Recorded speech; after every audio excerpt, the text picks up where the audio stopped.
और छत्तीसगढ़ के नक्सल प्रभावित सुकमा जिले में चलाए जा रहे पुनर्वास से पुनर्जीवन अभियान के तहत सुरक्षा बलों को बड़ी सफलता मिली है। अभियान से प्रेरित होकर 7 महिला कैडर सहित 26 माओवादियों ने आत्मसमर्पण किया।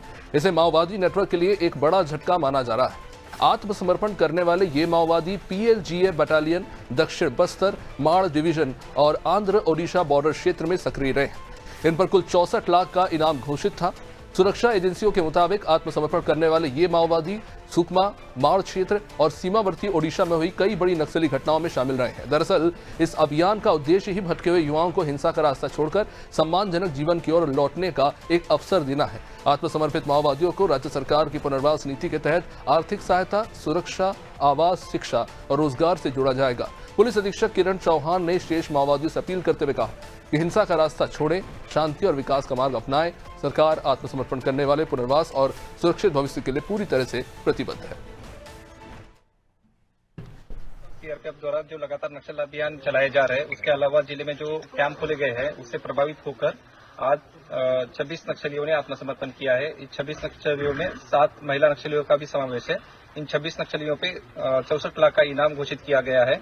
जो नक्सली आत्मसमर्पित किए हैं उसमें PLGA बटालियन नंबर 1, उसके अलावा प्लाटून नंबर 4 कमांडर, दक्षिण बस्तर डिवीजन, उसके अलावा कंपनी नंबर 3, कंपनी नंबर 7 जो नक्सलियों की विविध संगठन है, उन संगठनों की ये नक्सली है। इस मौके पे मैं सभी नक्सलियों से ये अपील करना चाहता हूं कि जल्द से जल्द आत्मसमर्पण करके छत्तीसगढ़ शासन की जो पुनर्वासित नीति है उसका लाभ उठाएं। जिले कुलभूषण हमारे साथ बने हुए। कुलभूषण, कह सकते हैं एक और सफलता, लगातार माओवादी आम जीवन से जुड़ रहे हैं। आज भी 64 लाख से भी ज्यादा के जो इनामी नक्सली थे उन्होंने सरेंडर कर दिया।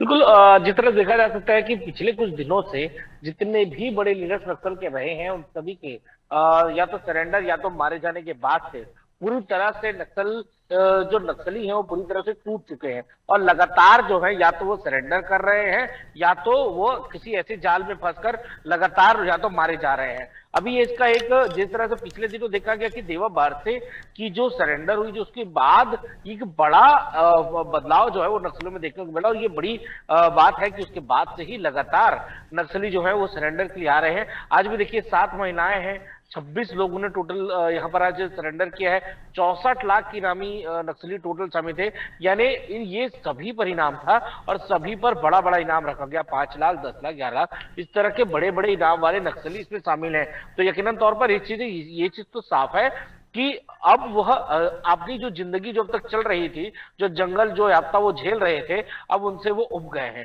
अब वो चाहते हैं कि उनके बच्चे भी स्कूल जाए, अब वो चाहते हैं कि उनके घर के साथ वो अपने फैमिली के साथ वो रहे, वह चाहते हैं कि वो मूल धारा से जुड़े, वह भी नौकरी करे और सरकारी तौर जो आम जीवन है वह भी उसे अपनाना चाहते हैं, जो जीवन कभी वो बचपने में जिया करते थे। तो बस वही है, सरकार की जो नीतियां हैं वो लगातार काम आ रही है।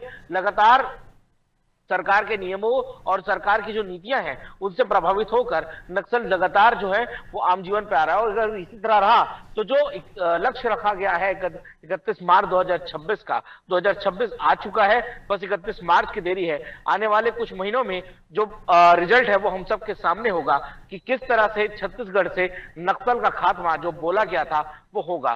खात्मा हो या ना हो, पर इतना जरूर है कि जो नक्सल प्रभावित जो छत्तीसगढ़ रहता था वो पूरी तरह से समाप्त हो जाएगा। जी बहुत बहुत शुक्रिया कुलभूषण। तो जाहिर तौर पर एक उम्मीद की किरण है। अब देखते हैं कि मार्च 31 2026 तक क्या जो लक्ष्य रखा गया है वो प्राप्त होता है।